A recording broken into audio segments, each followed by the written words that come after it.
IPL 2025లో top 6 అత్యంత ఖరీదైన ఆటగాళ్ళు ఎవరో తెలుసుకుందాం.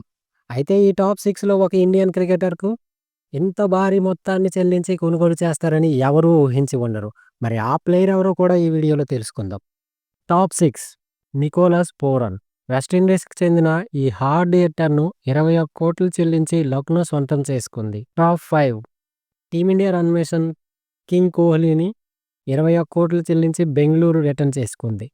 టాప్ 4 దక్షిణాఫ్రికాకు చెందిన క్లాసెన్‌ను 23,00,00,000 వెచ్చించి హైదరాబాద్ రిటర్న్ చేసుకుంది. టాప్ 3 వెంకటేష్ అయ్యర్ 23.75 వెచ్చించి కోల్కతా ఇతన్ని సొంతం చేసుకుంది. అయితే వెంకటేష్ అయ్యర్‌ను ఇంత భారీ మొత్తాన్ని చెల్లించి కొనుగోలు చేస్తారని ఎవ్వరూ ఊహించి ఉండరు. టాప్ 2 శ్రేయస్ అయ్యర్ 26.75 చెల్లించి పంజాబ్ సొంతం చేసుకుంది. Top 1 team India wicket keeper Rishabh పంత్‌ను 27,00,00,000 చెల్లించి లక్నో సొంతం చేసుకుంది. ఐపీఎల్ చరిత్రలోనే అత్యంత ఖరీదైన ఆటగాడిగా రిషబ్ పంత్ నిలిచాడు.